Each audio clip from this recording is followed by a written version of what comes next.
Buenas tardes, bienvenidos a Conexiones. Es jueves 28 de septiembre de 2017. Un abrazo a usted que nos acompaña a través de la señal abierta de Canal 23 en los 4 departamentos de la zona oriental de nuestro país. También, desde luego, a quienes nos sintonizan por los servicios de cable de Tigo y Claro a nivel nacional. Como siempre, usted nos encuentra en las plataformas digitales. Estamos en la transmisión totalmente en web a través de Periscope en el Twitter. También estamos en el fanpage de TVO Canal 23, en la de Will Salgado, en la de su servidor. Y también, si usted desea, puede descargar la aplicación TVO Canal 23 desde su smartphone y entonces nos acompaña en cualquier país en el mundo con toda la programación continua de Canal 23.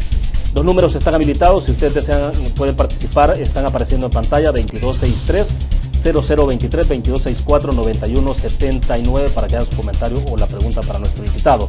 Antes de presentárselo, quiero mostrarles un poco sobre los temas que están en agenda en los principales medios de comunicación en nuestro país. Están en pantalla. Dice la prensa gráfica en su titular de este día: Asamblea Legislativa aprueba la reforma de pensiones. Partidos políticos acordaron anoche por unanimidad una serie de cambios a la ley de pensiones. Esto prácticamente ha ocurrido en horas de la madrugada de este jueves. Los legisladores, dice, además dieron el visto bueno a su presupuesto con $100,000 más que el ejercicio fiscal actual. Aquí está el detalle: diputados que aprueban por unanimidad reformas de pensiones, un poco más ahí de las consecuencias que esto tiene, las novedades de esa reforma, que sube el aporte del trabajador, el fondo solidario para pensiones, el techo a pensiones de miles de dólares, más por invalidez y sobrevivencia, los SIP e ingresos que se aportan. Luego, esto es sobre la encuesta del Centro de Investigación de la Opinión Pública, CIOPS, de la Universidad Tecnológica. Dice Carlos Calleja, el favorito en encuesta de la UTEC, 46.1% de los encuestados por el CIOPS percibe una buena imagen del aspirante Carlos Calleja del Partido Arena, desde luego. 44% de los encuestados a nivel nacional dijeron tener una posición ideológica de centro o de derecha. Más detalles ahí, lo estaremos analizando en algunos minutos con nuestro invitado. Gestión de Bukele no le genera confianza al 51.6% de los capitalinos, según la versión de la prensa gráfica que recoge del análisis de CIOPS. Y abajo dice la nota, en la parte inferior: Bukele es parte de los 77 funcionarios que han violado la ley de ética, según informe del Tribunal de Ética Gubernamental. Exdiputado que señala al gobierno de Ortega como una farsa. Este memorándum interesante que circuló ayer a través del WhatsApp de manera particular a nivel general, pero esta mañana o esta tarde más bien se ha confirmado que efectivamente es cierto. Solo quiero leer algunos párrafos porque este es un memorándum que dirige el comisionado César Valdemar Flores Murillo, subdirector general de la Policía Nacional Civil, a subdirectores, jefes y demás personal de la policía. Dice: en el marco de las recientes acciones terroristas realizadas por las diferentes estructuras en el territorio nacional, se ha detectado que la pandilla 18S y 18R o revolucionarios han acordado que si los homicidios en contra de sus familiares y o miembros no cesan, se juntarán con los miembros de la estructura MS-13 para que a partir de enero de 2018 se realicen atentados en contra de agentes policiales, personal militar y empleados gubernamentales como directores, ministros, diputados, fiscales y alcaldes. Además, acciones terroristas como quema de autobuses, gasolineras, contra puestos policiales y las aduanas de la frontera. Sin duda alguna, una situación delicada. Pues bien, El Mundo titula hoy: Asamblea aprueba la reforma de pensiones. Ahí hay un poco del detalle, que Asamblea aprobó su presupuesto y gastarán 3.4 millones más en salarios. El presidente con la nota más baja de historia de encuesta según la UTEC, justamente del tema que estaremos abordando esta tarde. Madrugón en la Asamblea Legislativa que deja al país con otra deuda de 168 millones de dólares. Pues bien, aquí está un poco del perfil de los temas que estaremos abordando con nuestro invitado. Queremos agradecer esta tarde que está con nosotros en nuestros estudios acá en San Salvador Francisco Cepeda. Él es director del Centro de Investigación de la Opinión Pública, CIOPS, de la Universidad Tecnológica. Ingeniero Cepeda, qué gusto tenerlo con nosotros. Bienvenido, buenas tardes. Gracias, William, mucho gusto y gracias por la invitación. Estamos acá como parte de la Universidad Tecnológica. Es un gusto estar con usted y con los televidentes de este programa. Perfecto. También estaba invitado Nelson Zárate, rector de la universidad, pero bueno, no había confirmado, pero después tuvo un contratiempo de última hora, su agenda, y eso no le ha permitido poder acompañarnos. Pero bueno, lo importante es que no perdemos el nivel, la calidad del análisis, y es un gusto entonces, reitero, ingeniero Cepeda, que nos acompañe. Antes de entrar a los detalles, recordarles a ustedes nuestro patrocinador de Conexiones, Almacenes Bomba, la explosión de precios bajos, con 19 sucursales a nivel nacional. Está con una promoción de aniversario con 57 premios para usted, una promoción que llega hasta el 31 de octubre. Dicho esto, pues bien, ingeniero Cepeda, para comenzar, Obviamente la encuesta es bastante integral, pero no pretendemos abordar todos los temas en una hora, ¿no? Porque queremos hacer un análisis y irnos un poco detenidamente. A ver si comenzamos y mostramos en el full pantalla, vamos a pedir a los compañeros de producción que nos ayuden, este cuadro que tenemos. Hay una pregunta, ustedes preguntaron, seleccione en orden de prioridad cuáles son los 3 principales problemas del país. Lo vamos a mantener ahí en el full pantalla para que usted nos explique un poco este gráfico. Bueno, históricamente la universidad en todas sus investigaciones, en las encuestas de opinión, que dicho sea de paso, esta es la número 66 que estamos presentando a través de los 24, casi 25 años que tiene el centro de investigación de la universidad, de estar en el tema de la opinión pública, en el tema de la investigación de lo que sucede en el país en cualquier momento del ámbito político, económico y social. Y una de las preguntas, digamos, clásicas, una de las preguntas que por historia nosotros hemos realizado es esta. Les preguntábamos a los entrevistados que seleccionara en orden de prioridad cuáles son los 3 principales problemas del país.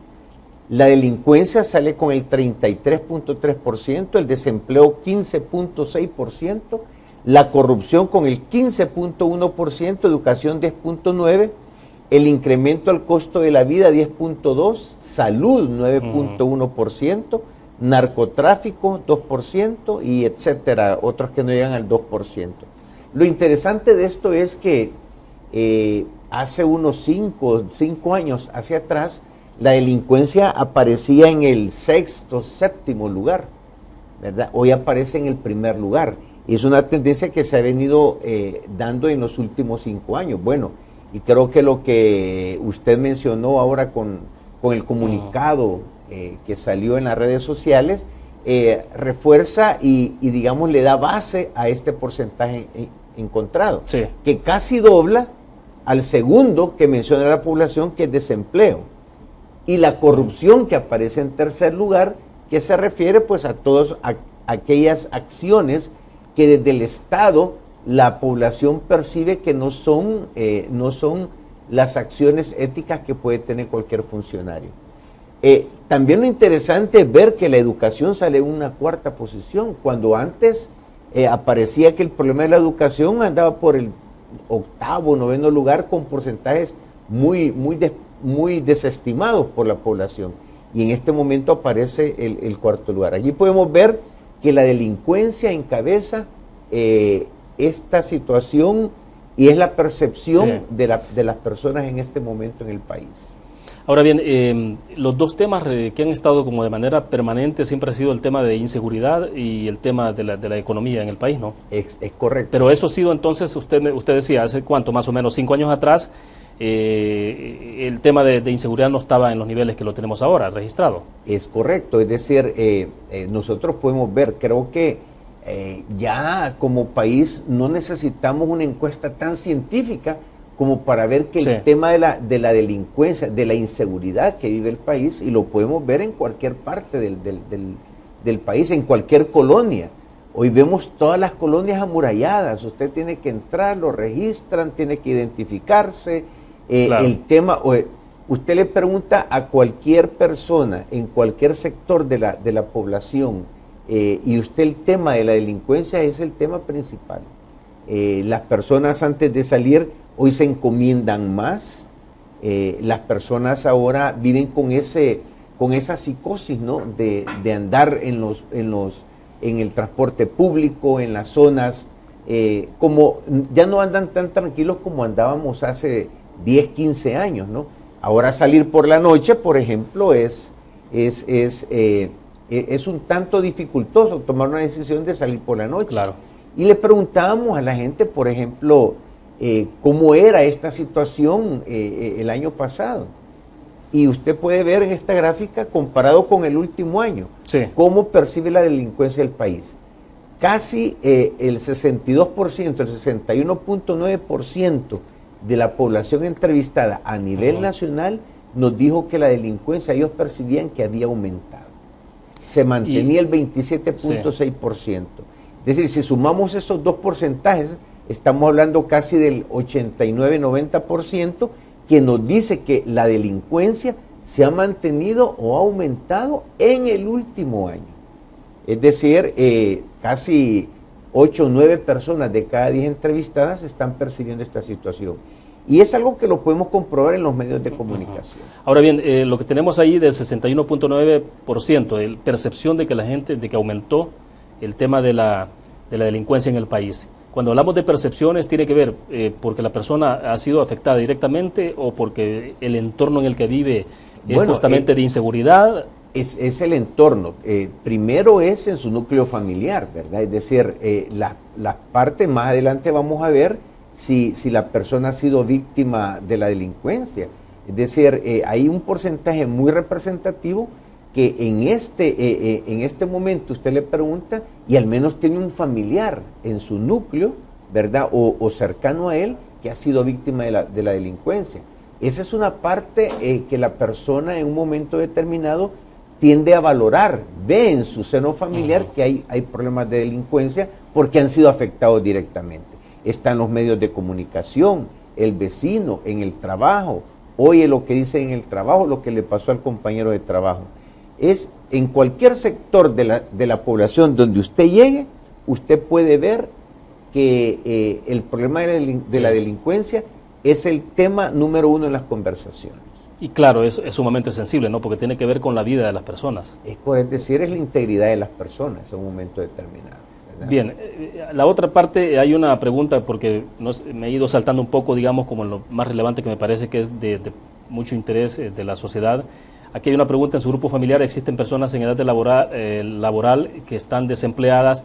El 54.1% dijo que sí, 45.9% que no. Es decir, más de la mitad dicen de que sí, que existen personas que están desempleadas. Esto tiene que ver con el segundo problema, sí, que es directamente económico, ¿no? El desempleo es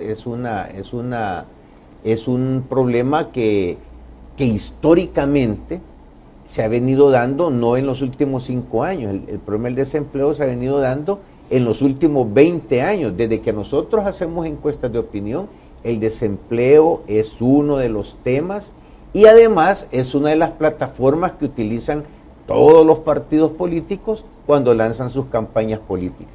Pero podemos ver que acá le preguntábamos a la población y el 50%, casi el 55% nos dice que en su hogar hay personas desempleadas, que están en la edad laboral para estar empleadas. Y les preguntamos a ese 50%, ¿cuántos están desempleados? Y puede ver usted que hay una persona desempleada, el 32.2%, 2 personas, el 33.8%, 3 personas desempleadas, el 18.8%, más de 3, el 15.2%. Es decir, que en el 50% de los hogares entrevistados, esta es una muestra representativa a nivel nacional. Correcto. En el 50% hay al menos una persona desempleada en esos hogares salvadoreños, ¿verdad? Y les preguntamos, ¿desde hace cuánto tiempo? Más de un año, el 59.7%. Sí. Entonces usted puede concluir que en el 50% de los hogares salvadoreños al menos hay una persona desempleada desde hace más de un año. Entonces, y al final un reflejo un poco de cómo se ha ido deteriorando la situación del empleo, ¿no? Porque ya más de un año desempleado tiene implicaciones fuertes para la economía familiar. Por supuesto, es decir, este tema impacta en todo ámbito en la situación familiar, ¿no? En la seguridad alimentaria, en la seguridad de salud, sobre todo salud, ¿no? Que hoy con tanta enfermedad, con tanto virus, la persona a veces no accede al sistema público de salud y tiene que pagar servicios privados de salud. Y el tema del desempleo, pues sí afecta directamente y muy fuerte a la economía de las personas. Este gráfico que continúa me pareció bastante relevante e interesante porque nos demuestra un problema que se ha vuelto crónico. Bueno, los problemas en el país, de los que estamos hablando, prácticamente ya parece que son crónicos, ¿no? Sí. Y entonces las consecuencias que tiene cuando uno dice, bueno, la parte económica, cómo impacta dentro de las familias, cómo impacta en el núcleo familiar, en su actividad económica, en perspectivas a futuro, y entonces qué decide hacer la familia. Por ejemplo, me llamó la atención en esta gráfica, ingeniero. Ustedes preguntaron, por ejemplo, primero, pues, si posee familiares que han emigrado hacia otros países. más de la mitad, casi el 60% le está diciendo. El 60% tiene un familiar que se ha ido para Estados Unidos. Y tenemos, porque bueno, ahí es difícil que uno no esté involucrado. Pregunta aquí a cualquiera y todos le van a decir en su mayoría, ¿verdad? Que tienen a alguien que se ha ido para Estados Unidos. Bueno, Estados Unidos u otros países, pero la referencia siempre es Estados Unidos. En su mayoría, ¿no? Y es bien importante la cascada de esta pregunta. ¿Cuál ha sido el motivo para que migren? Entonces, y es bien interesante porque el 65% nos dice que es por falta de empleo y el 18% la delincuencia. Está viendo usted que casi son 35 puntos, 40 puntos de diferencia entre un problema y el otro. Y es muy interesante porque el primer problema que señalan ellos que tiene el país es la delincuencia, no es la falta de empleo, pero la gente no se va por la delincuencia, se va por la falta de empleo. ¿Qué quiere decir eso? Que la gente no se quiere ir realmente, si la gente quiere estar en el país, pero lo que le aprieta realmente es que no tiene de qué forma sostener medianamente su hogar o básicamente su hogar y tiene la opción necesariamente de emigrar. Y que al final no se va por delinquir, no se va por miedo. Se va porque no tiene empleo. Y que al final las dos variables terminan impactando en la decisión que la persona toma, ¿no? Claro. Una en mayor porcentaje sin duda alguna, pero estamos hablando de que delincuencia y falta de empleo, o sea, es una combinación. Y la tercera, que son amenazas, ¿verdad? Incluso, sí. Que son amenazas. Si la gente no tiene empleo, está siendo amenazado y está viendo la delincuencia, pues opta por irse, definitivamente. Entonces, esa es una situación que la vemos, que cuando la analizamos desde ese punto de vista, vemos muchas consecuencias hacia atrás, ¿verdad?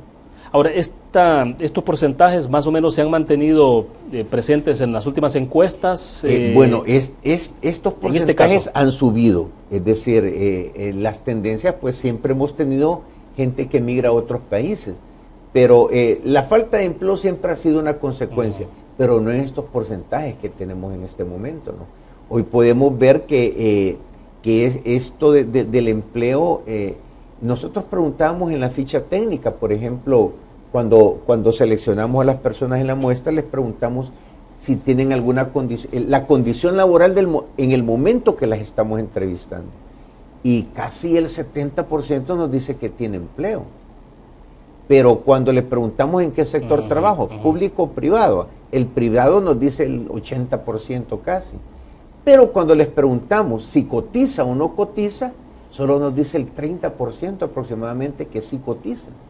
¿Qué quiere decir eso? Que hay un 70% de personas que dice tener una condición laboral, pero no es una condición laboral formal. Es una condición laboral que nos indica o nos lleva a pensar que es un subempleo que esta persona tiene. Y ahí ya lleva a hablar de toda la parte de la informalidad en el país. Ahí viene es muy dura, muy fuerte, ¿no? Viene todo el tema del sector informal de la economía, que hace que el problema fiscal se agrave, que no se puede extender la base fiscal. O sea, vienen otro tanto de problemas que realmente no es que sea malo, porque el sector informal de una y de otra forma indica el emprendedurismo, la organización de este sector informal. Eso es lo importante, eso es lo que se debería de pensar hacer, eso es lo que se debería estructurar de una manera diferente, de tal manera que este sector informal se vuelva además una fuente de empleo para los demás. O sea, hay ventajas y desventajas en esta situación, pero hoy por hoy todas estas personas que están en ese rubro del sector informal, en un momento que no tienen una fuente de ingreso, entran a esta condición de falta de empleo. Interesante, nos vamos a quedar en ese punto. Tengo que hacer la primera pausa comercial, trataremos de avanzar en el tiempo porque nos quedan ahí la otra parte medular que tiene que ver con qué tipo de consecuencias tiene esto sobre la parte político-electoral, por ejemplo, que es interesante, ¿no? Todo termina en un total de votos. Exactamente. Hablaremos de eso después de la pausa comercial. Les recuerdo a ustedes, tendremos habilitados 2 números de teléfono, estarán apareciendo en pantalla. Mientras tanto, recuerdo también nuestro patrocinador de conexiones, Almacenes Bomba, la explosión de precios bajos con promoción de aniversario hasta el 31 de octubre. Vamos a la pausa, regresamos.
Akaku DRL, 49 años rumbo al medio siglo, mejorando tu vida.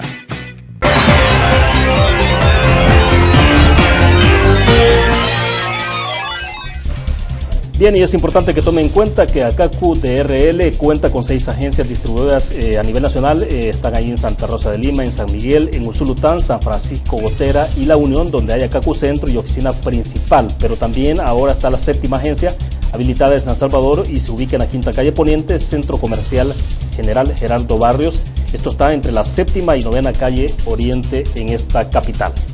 Pues bien, ingeniero Cepeda, ahora bien, lo que tenemos en adelante tiene que ver un poco ya de, yo pensaría que es, digamos ya entonces, qué consecuencias tiene, por ejemplo, todo lo que hemos evaluado de la parte de empleo, desempleo, la situación de inseguridad en el país, cómo se refleja esto entonces, o qué consecuencia tiene sobre el gobernante, sobre la persona que nos está gobernando, ¿no?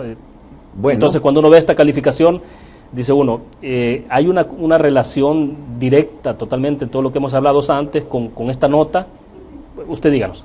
Bueno, académicamente hablando, porque en el país creo que estamos todos, estamos normados y sistematizados, ¿verdad?, a evaluar algo en una escala de 0 a 10, en donde entendemos que el 10 es lo máximo, ¿no? Sí. El 0, ¿verdad? Sí. Y el 5 es lo mínimo, está raspadito, ¿verdad?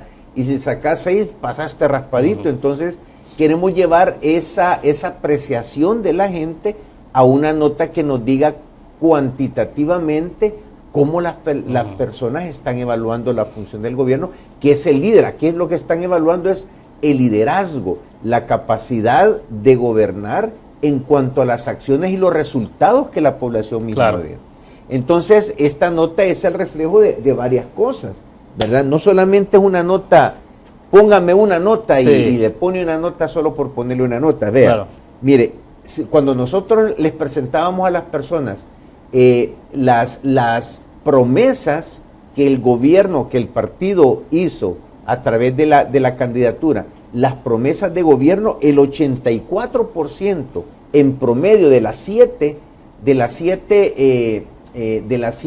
promesas que el gobierno planteó que iba a cumplir o que iba a hacer en su plataforma de gobierno, el 84% nos dijo que no había cumplido. Y ahí está disminuir la delincuencia, el desempleo, la salud, la educación, esas cosas, el 10-15% en promedio dicen que las ha cumplido, que realmente es un porcentaje muy bajo. El 61% nos dice que aumentó la delincuencia. El 69% ve peor la economía que el año pasado. Y en 5 de cada 10 hogares hay al menos una persona desempleada, que son las bases, digamos, más directas, más preponderantes en la gestión de cualquier gobernante, ¿verdad?, que es lo que impacta a la población. Entonces, cuando usted ve eso y las personas están viviendo en carne propia cada una de estas situaciones, la nota que apunta es 4.0. Es decir, el pueblo, es decir, no es la universidad tecnológica, no somos nosotros. O sea, la percepción de las personas anda por este resultado. Y es algo pues que nosotros trasladamos como un punto de partida para que los gobiernos, cualquier gobierno, lo hemos hecho durante 25 años, cualquier gobierno de turno retome los datos pues y vea cómo reorientar los rumbos. Pero evidentemente entonces hay una relación lógica, digamos, entre lo que la gente percibe de cómo se ha ido transformando su vida o no en los temas principales de inseguridad, economía, y entonces la calificación que le ponen al presidente. O sea, es correcto, cualquier acción. Digo, cuando el examen que le pasan al presidente justamente tiene que ver entonces, como usted decía, sobre promesas incumplidas en este caso. Promesas incumplidas, es decir, cuando una persona o una institución o algo hace acciones que impactan en algo, obviamente tiene que haber una retroalimentación para evaluar esa situación. ¿Y cuál es esa retroalimentación? Si el impacto ha sido positivo o negativo, si le ha ayudado o no le ha ayudado, si ha mejorado o no ha mejorado su condición. Y en este caso, con esos parámetros que nosotros establecimos, y muy objetivamente, es decir, esto es lo que cualquiera preguntamos, o lo que cualquiera le puede preguntar a usted en un momento de mire, ¿cómo te sentís en el país? ¿Cómo estás en el país? Claro. Entonces, usted tiene una percepción, las personas tienen una percepción, y la única forma en este momento de que los gobernantes, los gobiernos en turno, escuchen de la población es a través de estos instrumentos. Instrumentos responsablemente diseñados y trasladados a la población y trasladados a la opinión pública. En las encuestas que ustedes han hecho por siempre y han evaluado gestiones presidenciales, ¿esta nota es la más baja? Históricamente ¿O hay otras? es la nota más baja que nosotros hemos obtenido de una gestión presidencial, de un presidente. Históricamente han habido buenas notas raspaditas, ¿verdad? Pero esta ha sido en promedio la más baja que hemos obtenido a lo largo de los 25 años que nosotros tenemos de estar evaluando presidentes.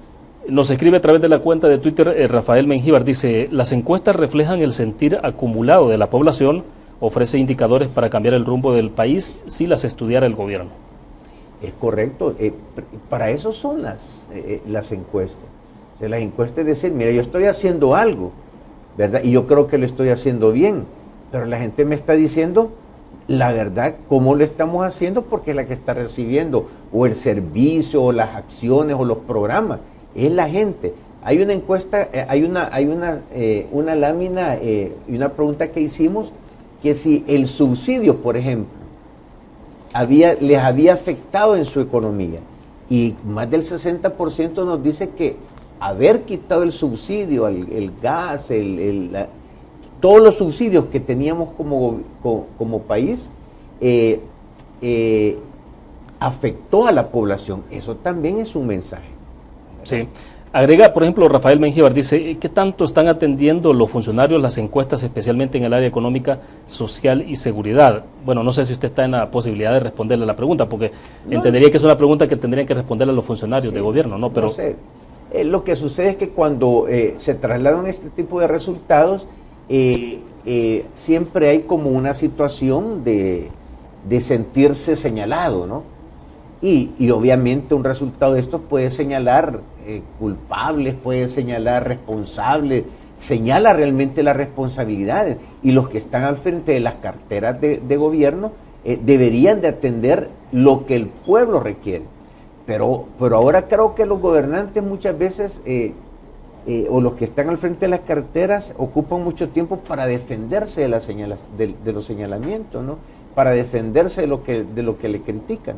Entonces creo que no sé de qué forma los funcionarios toman estos números, que sí lo puedo decir que en algunas ocasiones los desestiman, ¿no?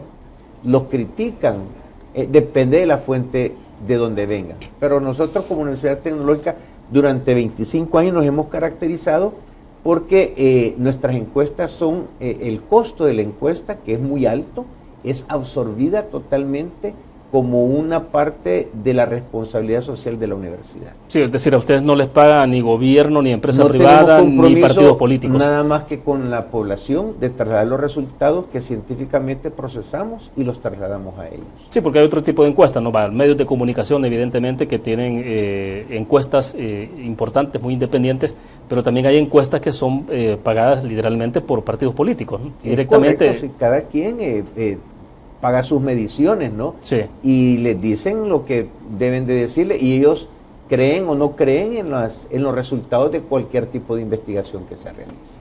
Perfecto, entonces estamos claros, ¿no? La parte de calificación del presidente de la República, la consecuencia, digamos, lógica de una evaluación que la población le pasa al presidente. Hoy vamos a entrar a la parte que tiene que ver con la parte estrictamente electoral, o digamos, todavía no quizás, pero esta lámina es interesante porque, y usted me dirá, si tiene que ver también la respuesta de la población con ese problema que siente, que es el tema de inseguridad, el tema de la economía. La pregunta que ustedes hicieron es, ¿considera que el FMLN debería seguir gobernando el país? Bueno, es consecuencia, o sea, ¿no? Todo esto es una consecuencia de todas las acciones. Es decir, a toda acción hay una reacción. Sí. Y nosotros debemos de ser responsables de lo que hacemos y de lo que dejamos de hacer. Entonces, lo mismo sucede con las acciones del gobierno. El gobierno promete, ¿verdad? Ahí hay una promesa que no es cumplida, o la población esperaba o tenía otras expectativas. Entonces, pasa la factura en este tipo de situaciones. que más adelante vamos a ver cómo se ve reflejado esto en los votos, que son situaciones que a veces uno, cuando analiza los datos, no alcanza a entender, pero de acá el sentimiento de la población, el sentimiento, no estamos hablando de voto acá. Exacto. No estamos hablando de voto, el sentimiento, lo que la persona cree que debería pasar es que el FMLN no debería de seguir gobernando, según el 70% de los que entrevistamos, es decir, 7 de cada 10. Y fíjese bien, el FMLN ganó ganó la encuesta, ganó el gobierno por un margen mínimo. Es decir, que aquí hay gente del mismo partido o que simpatizaba con el partido que también tiene esta sensación. Ese dato es interesante, ¿no? Porque no se puede pensar, bueno, es que automáticamente entonces solo la gente de derecha o la gente que es de Arena es la que está ahí, pero en ese porcentaje va más allá. Es el 70%. Es decir, y si nos vamos como es la tendencia actual de esa polarización de partidos, aquí debería de haber salido el 50%, 45%. Es decir, si usted diría, pero estos son los que votan por Arena, pero aquí es el 70%. Entonces, aquí hay personas incluso que simpatizan con el partido que podrían hacer. Bien, para ir avanzando, porque ahora lo que tenemos ahí entonces es la imagen de posibles candidatos, pero miden estrictamente la gente del FMLN, eso es lo que tenemos en el gráfico, ¿no? Tenemos dos láminas, esta es personalidades del frente, que son posibles candidatos a la presidencia, que les preguntamos a la población si ellos, cómo calificaban la imagen de ellos. Es decir, aquí, cómo ven a la imagen, cómo los perciben. Entonces, había una imagen, había una calificación favorable, una no favorable y una no lo conoce. Entonces, podemos ver que Medardo González, una imagen favorable es el 12.1%, no favorable el 43.3%, no lo conoce el 43.5%. Y hacemos una diferencia entre lo favorable y no favorable, y tiene una diferencia de menos 31.2% que no es a favor de él. Gerson Martínez, un dato negativo. Es un dato 31% negativo. Gerson Martínez tiene menos 16%, Nayib Bukele tiene el 38% positivo, porque el 61% dice que tiene una imagen favorable, no favorable el 23% y no lo conoce solo el 14%. Oscar Ortiz tiene una imagen de menos 19.8% y Hugo Martínez de menos 25.2%. Aquí está bien claro un mensaje, ¿no? La gente con la calificación, porque también calificamos a la Asamblea Legislativa, los partidos políticos, la gente no está contenta con la Asamblea, no está contenta con los partidos políticos, y entonces, ¿y quiénes son ellos? Son los que dirigen, ¿verdad? Son aquellos que están dirigiendo. Ahora, pero interesante, ¿no? Porque dentro de, si uno lo quiere ver de esa manera, un poco sobre el tamiz esto, Nayib Bukele no es hueso colorado en el FMLN. Bueno, ya sabemos los problemas que está teniendo e incluso hay una alta posibilidad que ya no continúe en el FMLN o sea expulsado, ¿no? Por todo el proceso que está viviendo. Pero es interesante porque el que sale mejor evaluado no es necesariamente entonces de los duros del FMLN, porque los otros 4 que ustedes mencionan ahí sobre los que han sondeado fueron comandantes del FMLN, pues dirigieron la guerra. Entonces, ¿qué quiere decir? Bueno, Medardo González es secretario del partido y el 43.5% no lo conoce. Es el personaje del frente o del partido que la población dice que no lo conoce, el que tiene más alto el porcentaje. Entonces, lo que el mensaje que estamos viendo acá es, estamos viendo que la gente quiere ya caras nuevas, gente nueva. Nayib pues tiene una tendencia millennials, ¿verdad? Que está de moda ahora esa palabra, ¿no? Los jóvenes que representa esa población. Y nuestros encuestados aleatoriamente andan entre los 18 y los 35 años, que corresponde más o menos a ese sector. De acuerdo. Más o menos por allá. Perfecto. Ahora, la otra medición entonces es con los potenciales candidatos presidenciales de la derecha, en el caso particular de Arena. En este caso, si ustedes se fijan, de la misma forma, Carlos Calleja, que es digamos el candidato joven, el que representa a la juventud, otra tendencia, no es político, igual que Javier Simán, Gerardo Aguad, Luis Parada, pero a ellos digamos que no los conocen. Pero Carlos Calleja, el perfil que lleva es el candidato, digamos, más potable, que representa una esperanza diferente. Y si se ve los dos en las dos posiciones, en los dos cuadros, lo que ha prevalecido en esta valoración tiene que ver también con la juventud que ellos tienen. Entonces, parece que es un capital bastante, que tiene mucho peso, ¿no? Entonces, Nayib tiene un caudal de imagen, un caudal político, ¿verdad? Un porcentaje de su imagen política muy fuerte, que lo viene arrastrando desde hace un par de años, desde que estaba en su gestión como alcalde de Nuevo Cuscatlán. Y Carlos Calleja viene por ese rumbo. Fíjese que el otro candidato que es más conocido, digamos, es Javier Simán. Él tiene menos 8.1% negativo en esa diferencia. Pero para llegar al 14.3, casi le faltan 22 puntos para alcanzar a Carlos Calleja. Entonces la carta realmente en este momento que tiene Arena, y creo yo que si sabe manejarla de una manera posible, no estoy diciendo que es el candidato idóneo, ¿no? Pero de acuerdo a los resultados que nosotros tenemos, él representa una muy buena opción. O sea, en datos fríos, el potencial candidato debería ser, ¿no? Al final, en el caso del FMLN, Nayib Bukele, pero casi tiene un pie afuera. En el caso de Arena, Carlos Calleja, pero está por definirse, ¿no? Sí, que está, digamos, en discusión por también la posición de Javier Simán, que también es un candidato por para él. Y bueno, que tienen que pasar por todo el tamiz de los procesos internos, ¿no? Ahora vamos a ver entonces la parte del tema de preferencia en la población, y lo amarramos con el tema ya estrictamente electoral, entonces, ingeniero, y ahí sí la pregunta entonces, veamos el dato frío y luego la pregunta, ¿por qué entonces, a pesar de estos datos, vemos casi un empate virtual entre Arena y FMLN en términos porcentuales? ¿Y por qué entonces, si hay una gestión que puede tener dificultades serias del actual gobierno con una calificación presidencial de 4, y ya decíamos inseguridad y el tema del empleo, cómo es entonces que prácticamente hay un empate virtual? Pero bueno, veamos el dato frío primero. Sí, bueno, Arena tiene, aquí es, ¿cuál es el partido político de su preferencia? Es decir, no estamos preguntando por quién va a votar, de la preferencia de la persona. El 25% nos dijo Arena, 22.4% FMLN, Gana 4.1%, PCN 2.1%, 0.6% el PDC y CD 0.1%. Ojo con esto, de preferencia. Pero si nos vamos al ninguno, es el 44%.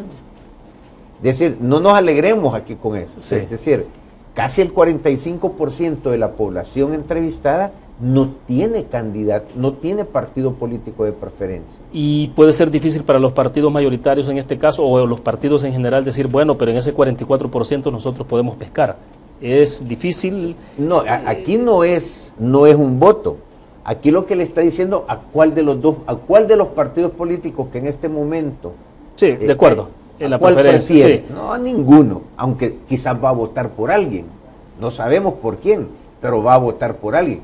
Pero 44% no tiene uno de preferencia. Es decir, que los partidos políticos no han hecho un trabajo, no tienen una imagen tal que logre ganar más simpatizantes de los que ya tienen. Tiene una línea dura, ¿verdad? Está reflejada en el 25 y en el 22%. Esa es la línea del partido. Que esté bien o esté mal, siempre van a tener su preferencia por ese partido. Bien, lo que teníamos, lo vamos a pasar rápido esto, está motivado a votar en las próximas elecciones. Vámonos al dato más relevante. Bueno, está motivado el 69.8, casi 70%. 70%. Interesante. Pese a que, está motivado a votar es el 59%. Casi 6 de cada 10 dice que está motivado a votar. Ahora, estos que contestaron sí, el 70% casi ya sabe para quién va a votar. Pero aquellos que dijeron que no están motivados, puede cambiar su opinión. Es decir, que en ese 41% que no está motivado a votar, puede cambiar su opinión para ir a votar. ¿Y de qué va a depender eso? Nuevamente nos vamos a la campaña política, los candidatos, ¿quiénes van a ser los candidatos? ¿Quiénes van a ser esos que van a entrar en el juego cuáles van a ser las condiciones de juego. Perfecto, quedémonos en este punto, hacemos una pequeña pausa comercial, regresamos con más de Conexiones. Volvemos.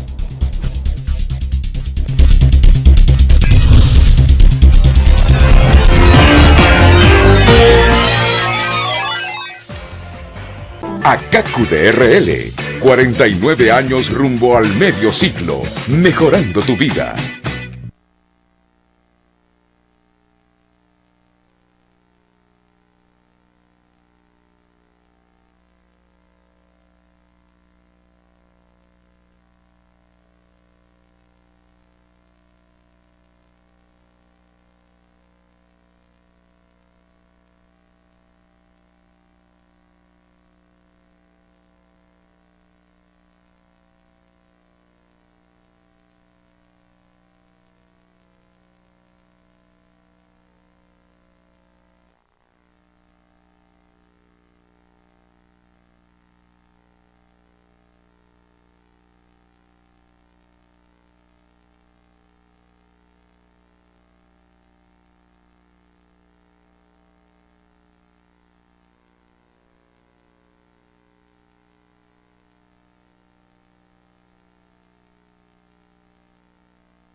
ACACU de RL, 49 años rumbo al medio siglo, mejorando tu vida.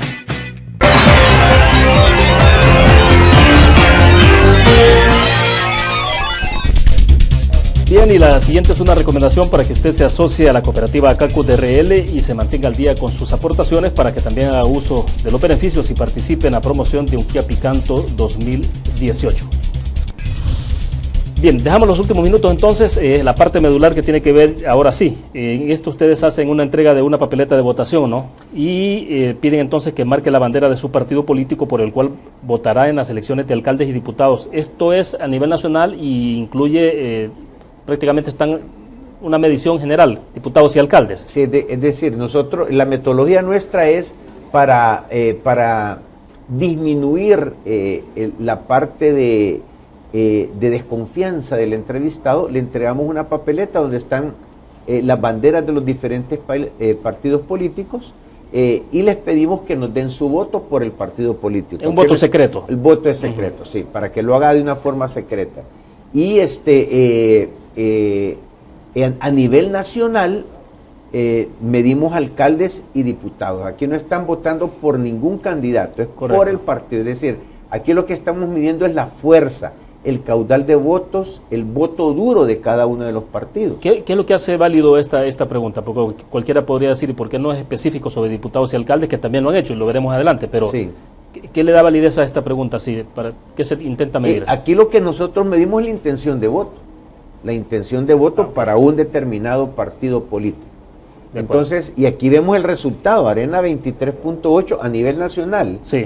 En alcaldes, Arena 23.8, FMLN 22.2, Gana 7.5, PCN 4% y PDC 2.7%. Aquí lo que podemos ver, hay varias cosas. Sí. Una tendencia es que Gana se consolida como la tercera fuerza política de este país. Eso es indiscutible ya a estas alturas. Indiscutible. Y vemos que a pesar de que la población evalúa mal al gobierno, evalúa mal los diputados, evalúa mal las gestiones que hacen los diferentes partidos políticos, siempre terminan votando por los mismos partidos políticos.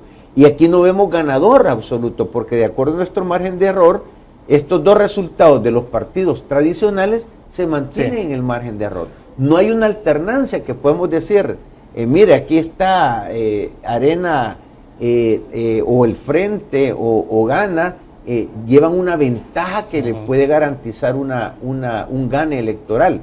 Aquí podemos ver que no. Entonces, lo que nos está diciendo aquí la población es que realmente estamos polarizados. Es decir, estamos en una situación que quien viene a determinar la balanza a favor o en contra es el partido Gana en un momento determinado, o los partidos pequeños, si es que llegan a llegar a la visto así, Gana seguirá siendo como el fiel de la balanza en Asamblea Legislativa, si lo podemos ver para el lado de Asamblea. Esa es la tendencia que llevamos. Bien, vamos a cambiar de gráfico para efectos de producción. La otra, entonces, decía, entregan la papeleta de votación y de la misma forma, nada más que aquí la votación a nivel nacional es para diputados. Y aquí podemos ver un poco más la tendencia, se abre un poco más la diferencia entre Arena y el FMLN. Ya cuando es específico para la pregunta para diputados. Para diputados. Es decir, que la gente se diferencia más en la votación de diputados con respecto a la de alcalde. Hay una tendencia a ser diferente el voto. O sea, la gente ya no vota únicamente por un mismo partido político, vota diferente.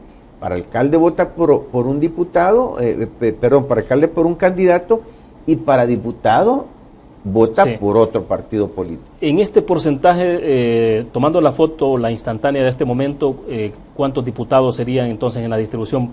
Más o menos ustedes han hecho un cálculo, ¿cuánto podría ser? Andaría básicamente como está la actual Asamblea Legislativa, 35, 36 para el Frente. No habría una mayoría absoluta, es decir, en la aritmética de la Asamblea, ninguno de los dos partidos políticos tendría una mayoría para decidir un tema, o para votar y para aprobar una reforma, o para aprobar algo. Aunque el Partido Arena tenga un par de diputados más. Aunque tenga un par de diputados más, pero como hay mayoría calificada o mayoría simple, no alcanzarían. Siempre necesitarían negociar.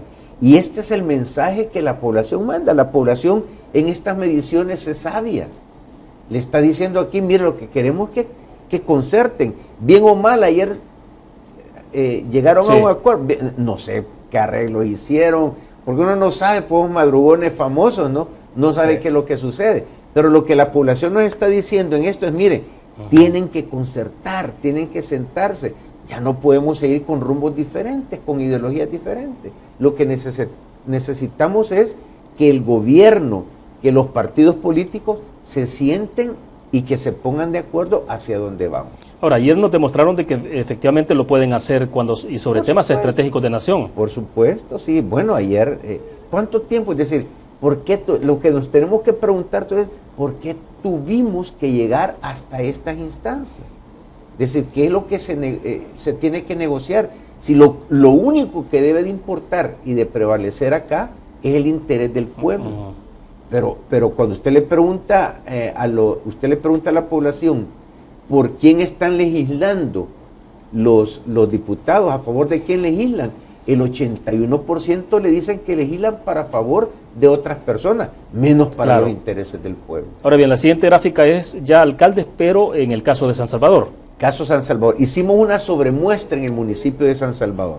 Quisimos evaluar la gestión, hicimos algunas preguntas que evaluaban la gestión del actual alcalde, algunas figuras, y también les pedimos el voto a los residentes del municipio de San Salvador. Aquí la cosa es diferente, porque ya es una elección municipal, ¿verdad? Entonces les entregamos la papeleta igualmente, y aquí podemos ver que para alcalde, es decir, la población, el 26% vota por el FMLN.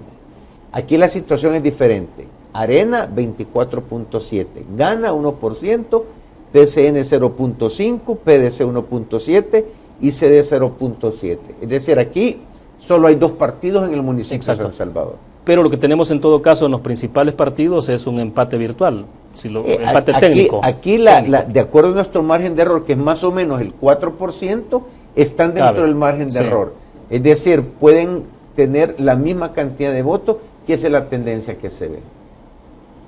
De acuerdo, vamos a pasar a la otra gráfica. Y esta es la de diputados. Diputados. En diputados en el municipio de San Salvador. Siempre San Salvador. En San Salvador, Arena tiene 27.6 y el FML 20%, Gana 1.8, 0.5.